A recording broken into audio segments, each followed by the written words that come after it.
MDH chana masala. ಈಗ ಕಡಲೆ ಇರಲಿ, ಹಲಸಂದೆ ಬೀಜ, ಕಪ್ಪು ಕಡಲೆ ಅಥವಾ ಬಿಳಿ ಕಡಲೆ, ಎಲ್ಲವೂ ಸ್ವಾದಿಷ್ಟವಾಗುತ್ತೆ.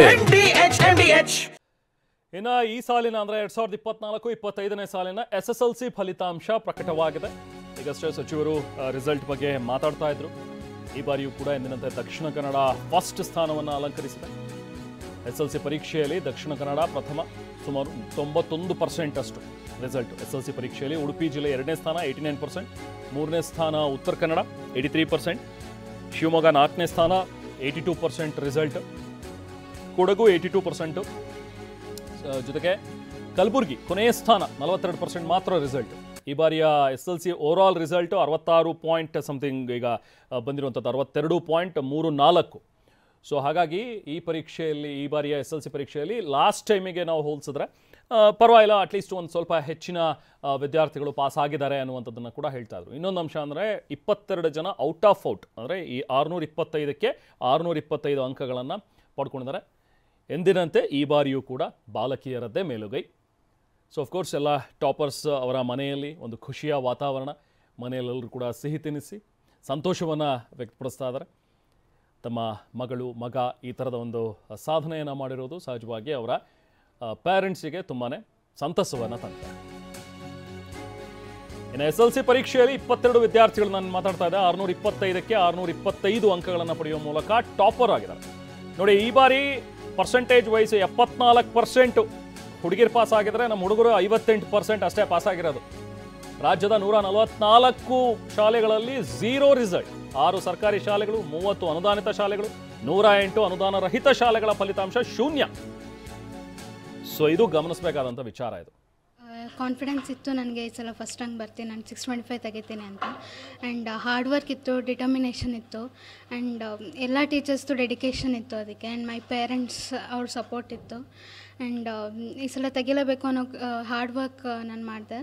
ಆ್ಯಂಡ್ ಟಿಲ್ ಮೈ ನೈಟ್ ಎಷ್ಟೊತ್ತಾದರೂ ನಾನು ಓದೇ ಮಲ್ಕೋತಿದ್ದೆ. ಮೈ ಸ್ಯಾಟಿಸ್ಫ್ಯಾಕ್ಷನ್ ಇರೋ ತನಕ ನಾನು ಓದ್ತಾ ಇದ್ದೆ. ಆ್ಯಂಡ್ ಅದೇ ನನ್ನ ಹಾರ್ಡ್ ವರ್ಕ್ ಎಲ್ಲ ಇದಕ್ಕೋಸ್ಕರ ಕಾರಣ. ಎಷ್ಟು ಗಂಟೆಗಳ ಕಾಲ ಓದ್ತಾ ಇದ್ರಿ? ಯಾವ ಸಮಯದಲ್ಲಿ ಪ್ರಿಪೇರ್? ಮತ್ತು ಟ್ಯೂಷನ್ ಏನಾದ್ರು ಹೋಗಿದ್ದೆ ಅಥವಾ ಹೇಗೆ? ಇಲ್ಲ, ನಾನು ಟ್ಯೂಷನ್ಗೆ ಹೋಗಲಿಲ್ಲ. ಬಿಕಾಸ್ ನಂಗೆ ಫಸ್ಟಿಂದನೂ ಅಭ್ಯಾಸ ಇರಲಿಲ್ಲ ನಾನು ಟ್ಯೂಷನ್ಗೆ ಹೋಗಿ. ಇಟ್ ಮೈಟ್ ಸ್ಟ್ರೆಸ್ ಮೀ ಅಂತ ನಾನು ಅವಾಯ್ಡ್ ಮಾಡಿದೆ. ಆ್ಯಂಡ್ ಟೀಚರ್ಸ್ ಕೂಡ ಅಷ್ಟೇ ಸಪೋರ್ಟ್ ಮಾಡಿದ್ರು. ಅವರು ಟ್ಯೂಷನ್ಸ್ ಏನು ನಿನಗೆ ಅವಶ್ಯಕತೆ ಇಲ್ಲ, if you own hard work ಇದ್ದರೆ ಖಂಡಿತ ಅಚೀವ್ ಮಾಡ್ಬೋದು, ಟ್ಯೂಷನ್ ಅವಶ್ಯಕತೆ ಇಲ್ಲ ಅಂತಲೇ ಹೇಳಿದರು. ಸೊ ನನಗೂ ಹಾಗೆ ಅನಿಸಿ ನಾನು I went without tuitions. And ಸ್ಕೂಲಲ್ಲಿ ಏನಿರುತ್ತೋ ಅದನ್ನೇ ನಾನು ಓದ್ಕೊಳ್ಳೋಕೆ ಶುರು ಮಾಡಿದೆ. ಆ್ಯಂಡ್ ಎಷ್ಟು ಗಂಟೆಗಳ ಕಾಲ ಓದ್ತಾ ಇದ್ರಿ ಪ್ರತಿನಿತ್ಯ ಅಂತ? ನಾನು ಫಿಕ್ಸ್ಡ್ ಅವರ್ಸ್ ಅಂತ ಫಿಕ್ಸ್ ಮಾಡ್ತಿರ್ಲಿಲ್ಲ. ಬಟ್ ನಾನು ಓದಬೇಕು ಅನ್ಸಿದ್ರೆ ನಾನು ಸ್ಯಾಟಿಸ್ಫೈ ಆಗೋ ತನಕ ಓದ್ತಿದ್ದೆ. ಟಿಲ್ 2 o'clock 3 o'clock ಆದರೂ ನಾನು ಓದ್ತಿದ್ದೆ. I use to prefer night. Morning ಎದ್ದೇಳೋಕ್ಕಿಂತ ನಾನು ನೈಟ್ ಪ್ರಿಫರ್ ಮಾಡ್ತಿದ್ದೆ. ಮುಂದೆ ಏನಾಗಬೇಕು ಅಂತ? ಟಾಪರ್ ಆಗಿದ್ದೀರಾ? ನಾನು ಮುಂದೆ ಕಾರ್ಡಿಯಾಲಜಿಸ್ಟ್ ಆಗಬೇಕು ಅಂತ ಇದ್ದೀನಿ. ಸೊ ನಾನು ಡಾಕ್ಟರ್ ಪ್ರೊಫೆಷನಲ್ಗೆ ಹೋಗಬೇಕು ಅಂತ ಇದ್ದೀನಿ. ಬಿಕಾಸ್ ಅದು ಟಫೆಸ್ಟ್ ಅಂತ ಹೇಳ್ತಾರೆ. ಆ್ಯಂಡ್ ಅದಕ್ಕೆ ಡೆಡಿಕೇಶನ್ ಬೇಕು, ಹಾರ್ಡ್ ವರ್ಕ್ ಬೇಕು. And that is my aim in future. ಮೊದಲಿಂದನೂ ಕನಸು ಕಟ್ಕೊಂಡಿದ್ದೀರಾ ವೈದ್ಯರೇ ಆಗಬೇಕು ಅಂತ? ಹೌದು, ಮೊದಲಿಂದನೂ ಇತ್ತು. ಪರ್ಟಿಕ್ಯುಲರ್ ಕಾರಣ ಇದೆಯಾ?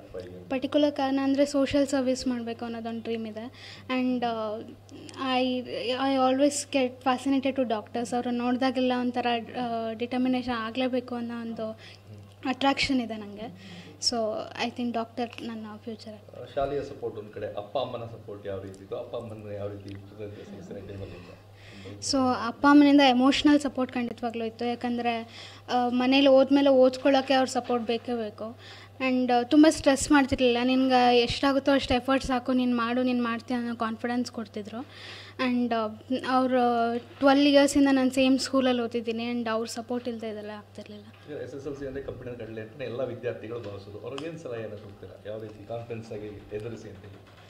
ಸೊ ಏನಿಲ್ಲ, ಫಸ್ಟು ಡೆಡಿಕೇಶನ್ ಇರಬೇಕು, ತೆಗೆದೇಬೇಕು. ನಾನು 625 ಮಾಡ್ತೀನಿ ಅನ್ನೋ ಡೆಡಿಕೇಶನ್ ಇರಬೇಕು, ಡಿಟರ್ಮಿನೇಷನ್ ಇರಬೇಕು. ಆ್ಯಂಡ್ ಅದಕ್ಕೆ ಏಮ್ನ ನಾನು ಫುಲ್ಫಿಲ್ ಮಾಡೋಕ್ಕೆ ನಾನು ಹಾರ್ಡ್ ವರ್ಕ್ ಮಾಡ್ತೀನಿ, ಎಷ್ಟೊತ್ತು ಬೇಕಾದ್ರೂ ಓದ್ತೀನಿ ಅನ್ನೋ ಒಂದು ಡಿಟರ್ಮಿನೇಷನ್ ಇದ್ದರೆ ಖಂಡಿತವಾಗ್ಲೂ ಮಾಡ್ಬೋದು. ಆ್ಯಂಡ್ ಅದಕ್ಕೆ ಪ್ರತಿಯೊಬ್ಬರು ಟೀಚರ್ ಸಪೋರ್ಟ್ ಬೇಕು. ಆ್ಯಂಡ್ ನನ್ನ ಸ್ಕೂಲ್ ಮ್ಯಾನೇಜ್ಮೆಂಟ್ ಎಂಟೈರ್ ಮ್ಯಾನೇಜ್ಮೆಂಟ್ ನಂಗೆ ಸಪೋರ್ಟ್ ಮಾಡಿದೆ.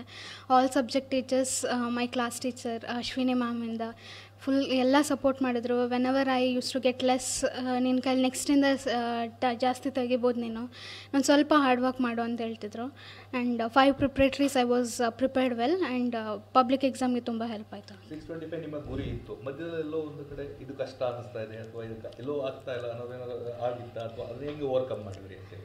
ಸೊ ಅನಿಸ್ತಾ ಇತ್ತು, ಬಿಕಾಸ್ ಫಸ್ಟ್ ಪ್ರಿಪ್ರೇಟ್ರಿ ಸ್ವಲ್ಪ ಲೋ ಅದೆ, ಸೆಕೆಂಡಲ್ಲಿ ಇನ್ನೊಂಚೂರು ಇಂಪ್ರೂವ್ ಅದೆ. ಆ್ಯಂಡ್ ಟೀಚರ್ಸ್ ಹೇಳೋರು you can do better in public examinations, ಯಾಕಂದರೆ ಇನ್ನೂ ಪ್ರಿಪೇರ್ ಆಗ್ತಾ ಇದ್ದರೆ ಕಾನ್ಫಿಡೆನ್ಸ್ ಜಾಸ್ತಿ ಆಗುತ್ತೆ. Where I was lacking was confidence.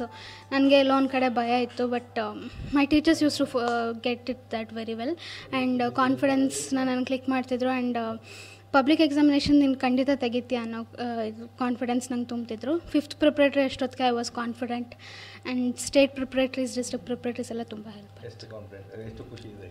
ತುಂಬ ಖುಷಿ ಇದೆ. And all them happy, I made them happy ಅನ್ನೋದೊಂದು ಫುಲ್ಫಿಲ್ಮೆಂಟ್ ಇದೆ. ವಾಹ್, ಯಾಕೆ ಈಗ ಬಂತ ಸ್ವಾದ? ಖಂಡಿತ ಈಗ ಬಂತು ಅಸಲಿ ಸ್ವಾದ. MDH chunky chaat masala life ಅಲ್ಲಿ ಅಸಲಿ ಸ್ವಾದ ತರುತ್ತೆ. ಅಸಲಿ ಮಸಾಲ, ಎಸ್ ಎಸ್ MDH.